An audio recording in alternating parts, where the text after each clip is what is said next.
There is a certain kind of woman I am speaking to now, and if you are hearing these words, you will feel her move inside you. She is the one who has carried hope like a secret flame through disappointments and betrayals, who has loved too deeply too quickly, and then blamed herself for the wreckage.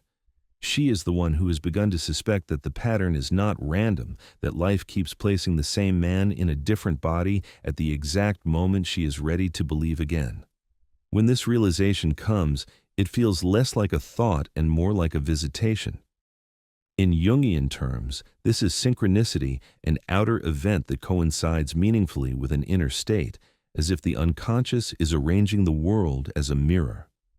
The man who appears the way he withdraws the ache it provokes, none of it is accidental. It is a summons. At the surface, her life looks intact. She is competent, perhaps successful, articulate about boundaries and self-worth. This is her persona, the social mask the ego builds to navigate the world, a carefully curated image of strength, insight, and independence. Jung never saw the persona as false, only incomplete.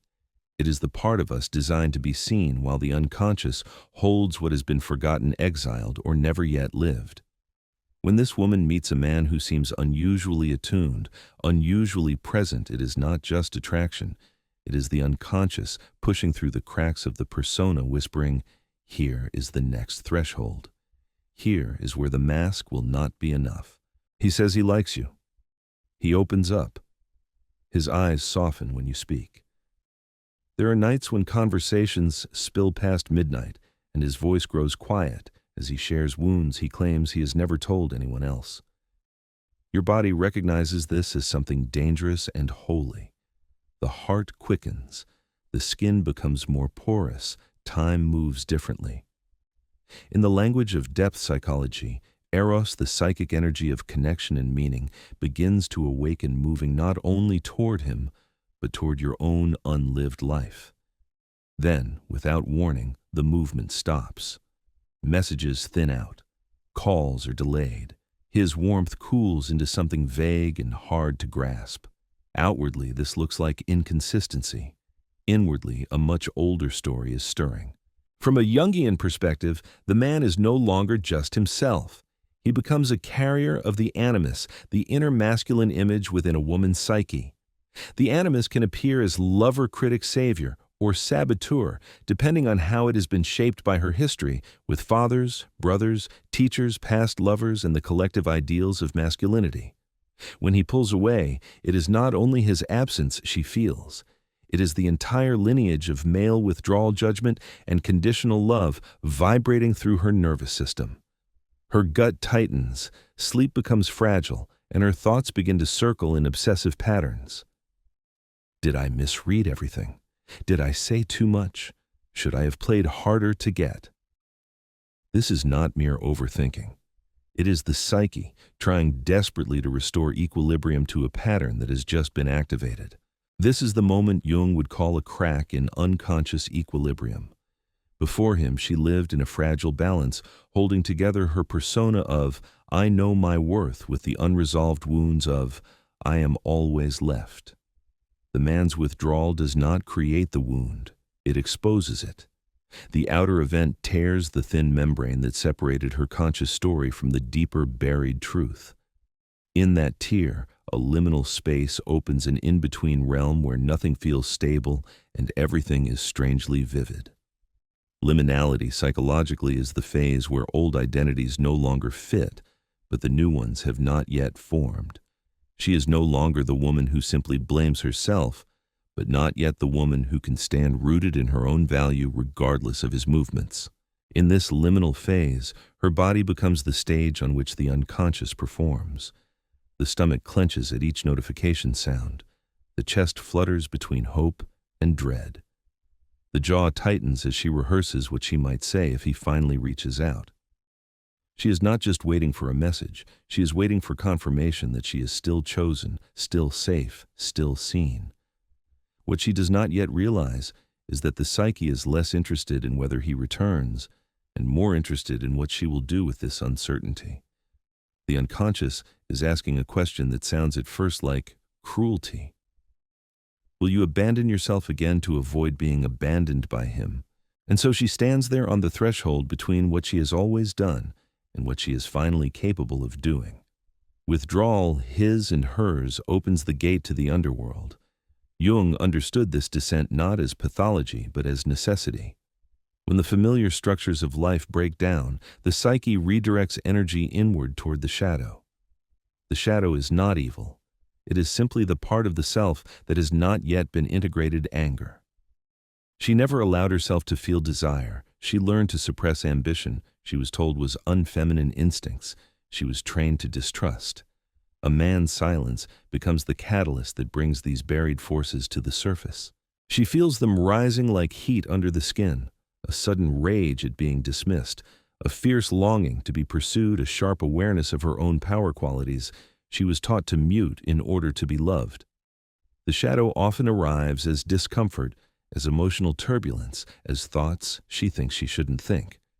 But in depth psychology, these eruptions are the psyche's way of reclaiming its wholeness. The woman who begins her descent finds herself negotiating with these forbidden energies, sensing that they carry truth even if that truth is inconvenient. She remembers moments when she was young, when affection was unpredictable, when love came with conditions. This is not nostalgia. It is the psyche revealing the archetypal patterns beneath the personal story. Jung called these complexes emotional knots charged with unconscious meaning. The father complex, in particular, often shapes a woman's experience of masculine love. If her early life taught her that connection requires self-abandonment, that affection appears and vanishes without warning, that her value must be proven, then the man's retreat reawakens a primal fear. She is no longer dealing with a present-day lover, but with the echo of every man who failed to stay. This is why his silence feels like a falling through. The sensation is not metaphorical. It is somatic. Her chest grows hollow, her stomach drops, her hands feel cold. The body is the archive of the unconscious. In the descent, she is pulled into deeper layers. Dreams grow more symbolic. Memories sharpen intuition, heightens. She notices archetypal figures emerging in her inner world. The abandoned child, the wounded healer, the seductress seeking validation, the warrior who has been asleep too long.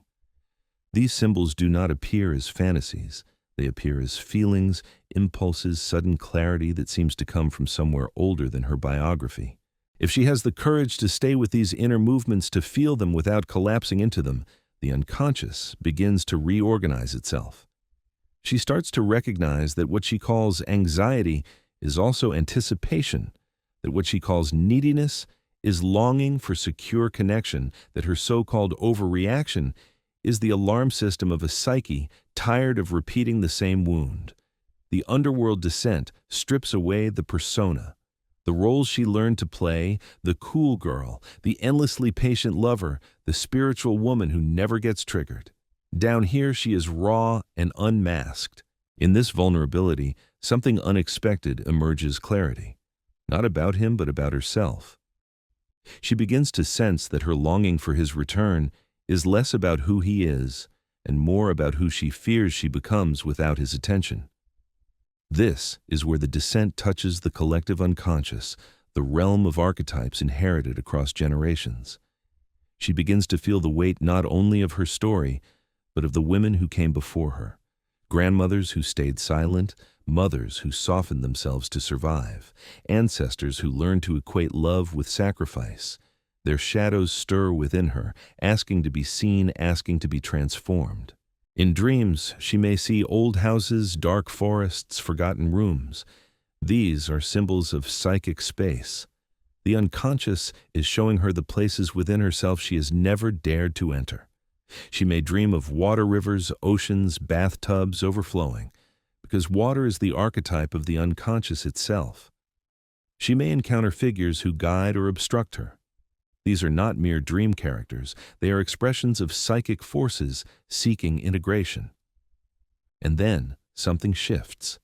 Amid the chaos, she senses a still point, a voice subtle and steady rising from the depths. Jung would call this the emergence of the self, the organizing center of the psyche that moves toward wholeness. The self does not speak in instructions or reassurance. It speaks in resonance in the feeling of inner rightness in moments of truth that appear without logic. It whispers, "What collapses was never your foundation. What remains is." In this descent, she realizes she is not losing him. She is losing the illusion that her worth depends on being chosen. This is the beginning of her true initiation. When she begins to rise from the underworld, it is not a triumphant ascent. It is slow trembling, almost reluctant, as if a part of her knows that returning to the surface means facing life without the old illusions. Yet, something essential has changed. In the depths, she encountered the shadow not as an enemy but as a neglected ally. Now, anger feels less like a threat and more like a boundary. Desire feels less like a weakness and more like a compass. Her intuition, once overridden by longing, begins to take center stage. She starts to sense, not think, but sense what aligns with her soul and what drains it. This inner reorganization is not linear. Jung compared the psyche's movement toward wholeness to a spiral pattern's repeat, but each time at a deeper level. So when the man reappears, and he often does, the woman does not meet him with the same innocence. His message lights up her phone, and for a moment the old flutter returns. But beneath the flutter is an awareness sharpened by descent. She feels both her yearning and her strength. She feels the pull of the old complex and the new capacity to step outside it. This tension is the hallmark of individuation, the process by which the ego aligns with the self, rather than the wounds that formed it. The man senses the difference before she says a word. Masculine psychology, especially when guided by the animus within him, is highly attuned to shifts in a woman's energetic posture. She no longer bends unconsciously. She listens. She no longer fills silence with explanations. She waits. She no longer interprets his mixed signals as mysteries to solve. She experiences them as data. This subtle transformation unsettles him, not because she is cold, but because she is sovereign. A man who is genuinely falling in love often feels this sovereignty as a challenge not to dominate, but to rise. And so instinctively another test appears. It is quieter this time. He pushes gently against her boundaries, perhaps with a joke that grazes an old insecurity, or a question meant to probe how firmly she stands in her truth. He does not do this consciously. It is the masculine instinct seeking structure. The question beneath his words is primal. Can she protect herself even from me? This moment, though subtle, is pivotal. A woman still entangled in old wounds will shrink, laugh it off, or over-explain, abandoning herself in the name of harmony. But the woman reborn from descent feels the tremor immediately. Her body registers the violation before her mind interprets it, a slight tightening of the chest, a cooling of the hands, a sudden sharpening of awareness. She pauses. She breathes. And from a place deeper than performance, she names the boundary. Not with anger, but with clarity. That doesn't feel right. In Jungian terms, this is the integration of the animus, when a woman's inner masculine becomes not punitive or passive, but discerning. It is the shift from being shaped by external men to being guided by her inner authority. Her boundary does not wound him, it reveals him. For a man whose feelings are genuine, her clarity evokes respect, even admiration. It signals that she is not an object of projection, but a partner capable of mirroring his truth. But for a man still ruled by his own shadow, the boundary triggers defensiveness or distance. Either way, she sees clearly now because she is no longer watching his behavior through the lens of fear. As he retreats into contemplation, sometimes interpreting her strength as challenge, sometimes as invitation. Another layer of the unconscious rises the feminine lineage. She begins to notice how her responses echo those of the women who came before her. The silence she once tolerated echoes her mother's silence. The longing for emotional availability mirrors her grandmother's longing. The fear of abandonment carries the voice of the women in her bloodline who were taught that male love was the only safe harbor. Jung believed that the collective unconscious transmits patterns across generations, and modern psychology affirms this through the science of epigenetics. She is not only healing her own psyche, She is interrupting an inheritance. In this recognition, sorrow rises, but so does strength. She realizes she is living a story older than her name, older than her body. The man before her is not simply a lover, but a symbolic figure in a collective drama. His inconsistency is the doorway through which ancestral patterns reveal themselves. And in breaking the pattern, she is not just choosing differently, she is becoming different. This is the quiet transformation that precedes true sovereignty. It is not the loud empowerment of self-help slogans. It is the slow seismic shift of a woman remembering herself. As she steps more fully into this new inner landscape, the architecture of her psyche becomes clearer. Her longing for him has not vanished, nor has her fear, but they no longer rule her. It is as if the descent into the unconscious has brought her to a deeper rhythm, one that does not react to every fluctuation in his behavior, but listens for the truth beneath appearances. Jung often spoke of the self as an inner compass, a center that organizes the psyche toward wholeness. Now she begins to feel that center moving within her, subtle but undeniable, like a tide that pulls her toward what is real and away from what is merely familiar. The man senses this shift more strongly than he understands it. Something in her presence has changed. She no longer orbits around his warmth and withdrawal. Her attention is no longer tethered to his affirmation. This unsettles a man who has not yet faced his own shadow. But for a man who is genuinely falling in love, it awakens a strange mixture of awe and fear. Awe because her sovereignty invites him to rise to his own. Fear because love is now no longer a performance, but a demand for authenticity. And so another test emerges not out of malice, but instinct. He becomes quieter, more observant. He watches how she moves in uncertainty, how she returns to herself, how she behaves when the world offers her attention that is not his. The subtle challenges begin. A charming co-worker greets her too warmly. A waiter lingers in conversation. A friend compliments her with a playful edge. She feels his eyes on her not with possessiveness, but with evaluation. Jung would call this a projection of his animus ideal. He is trying to understand whether her loyalty is rooted in fear or in choice. He wants to know whether her eros is directed inwardly enough that outward temptations do not scatter it. What he fears most is not betrayal, it is misalignment, a woman who seeks external validation because she cannot anchor herself within. But the woman who has descended and risen does not perform loyalty. She embodies it. Her energy remains open, warm, receptive to life, but not entangled.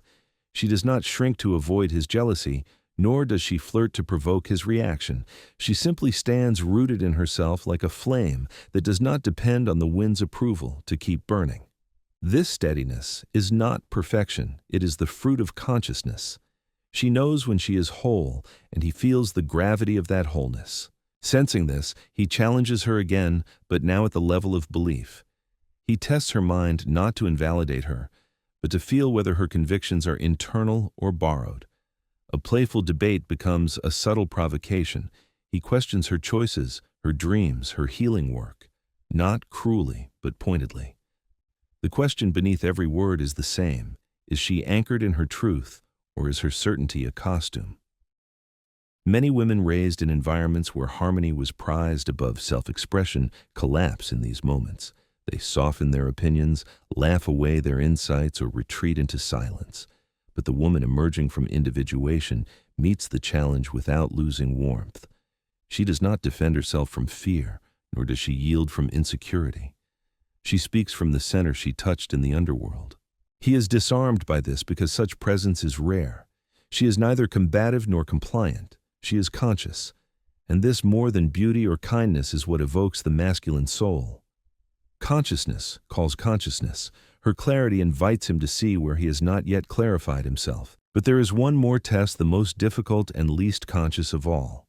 It does not arise from conflict or distance, but from repetition. Patterns begin to surface again, a tone that wounds a withdrawal that triggers a familiar coldness that echoes the past. For a moment she feels the old panic rising, not because he is the same as the men before him, but because her nervous system remembers. The cycle, once inevitable, now stands before her as a choice. This is where she discovers the deepest truth. Healing does not prevent old patterns from reappearing. It empowers her to respond to them differently. She sees the dynamic clearly, feels the old instinct to chase, soothe, or shrink, and chooses instead to remain with herself. In this moment, she is no longer acting from childhood wounds or inherited scripts. She is acting from consciousness, and the man feels it. He recognizes that she is not staying out of fear nor leaving out of anger. She is moving from truth. This is what begins to reshape him, not her devotion, but her groundedness, not her longing, but her embodiment. There is a final threshold every woman meets on this path, and it is one no man can accompany her through. It is the moment when she realizes that love in its purest form is not a negotiation between two people. It is a relationship between the ego and the self. The ego clings, bargains, explains, tries to secure connection, but the self speaks a different language. It does not ask, "How do I keep him?" It asks, "How do I keep myself?" This is the essence of individuation. The process Jung described as the soul's movement toward wholeness, even when that movement disrupts the structures the ego most cherishes. The man does not intentionally create this final test, yet he is part of it. His behavior grows inconsistent, not dramatically, not cruelly, but subtly, like a light flickering. He becomes present, then absent, warm, then neutral, attentive, then distracted. He is not punishing her, he is confronting his own fear of intimacy. But she feels the shift with delicate precision. The tenderness between them has lost its clarity. She senses that something in him is closing, even if he does not admit it. And this time, a different question rises within her, one that does not come from the wound, but from the self. Is this the place where I stay loyal to him, or the place where I stay loyal to myself? The old versions of her would have worked harder. She would have explained, softened, rationalized his distance, convinced herself that patience would bring him back. This was the inheritance of the women who came before her, those who endured silence to avoid being alone, who accepted emotional scarcity because abundance felt unsafe, who believed that love was something earned through sacrifice. But now she stands in the altitude of consciousness, able to see the entire landscape of her pattern. And something revolutionary happens. She does not abandon herself. She feels the ache of his distance, but she also feels the clarity that rises alongside the ache. She recognizes that longing is not a compass. She understands that hope is not the same as reality.